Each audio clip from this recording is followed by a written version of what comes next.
friendship. Kaya may nadaling na tayo. Yan na yung airport.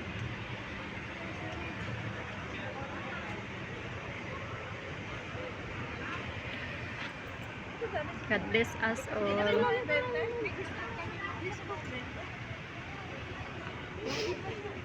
Thank you, Lord. Thank you. Ito na talaga.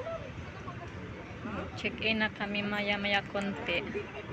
Ang oras mga 2 AM na in the morning. Ilan niyo po tayo? Lang. Oo, nirequest ko kayo. Oo, dito ko. Malaman niya yun siya. Alam mo naman tayo mamasyon na.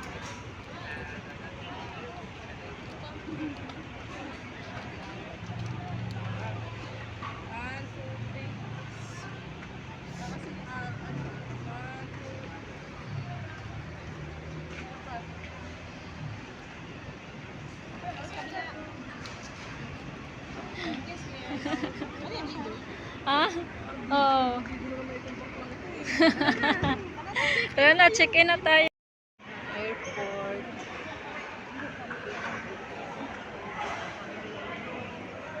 Yan na.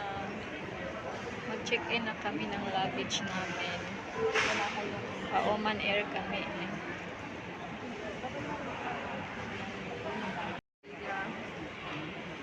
Marami ng tao dito sa loob ng airport.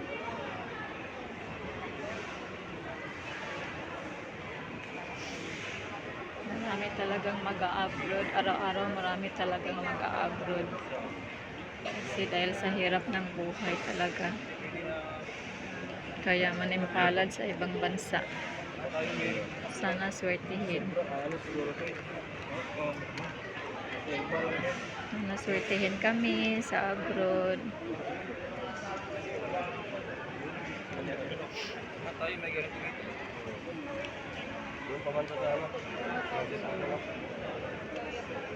Mahaba pa yung pila.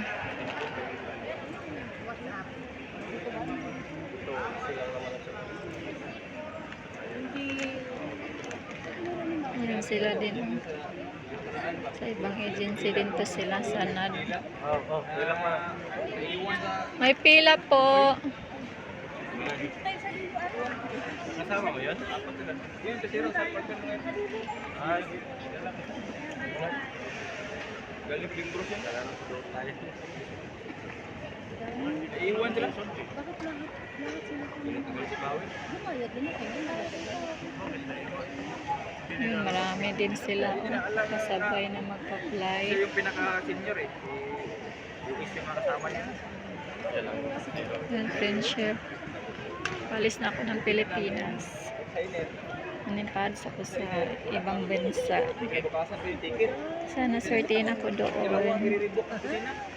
para maahon ko yung kahirapan yung pamilya ko, mga anak ko. Makatapos sila sa pag-aaral nila. 3 years from now, makatapos na yung mga dalawa kong anak. First year college na silang dalawa ngayon. Bagahin lang mga 2 buwan siguro na sensible. Uuwi ako pagkatapos ng kolehiyo nila. Lord, please, pagbigyan mo ako.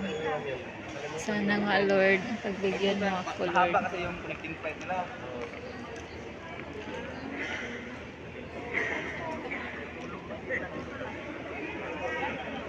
Bigay mo na sa akin yung kahilingan ko, Lord. Mabait yung amo ko para mag-extend daw. Hanggang makatapos yung pag-aaral ng mga anak ko, Lord, please.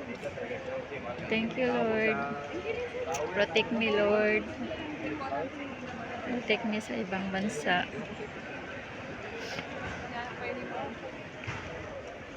Mga kasama ko, busy na sila.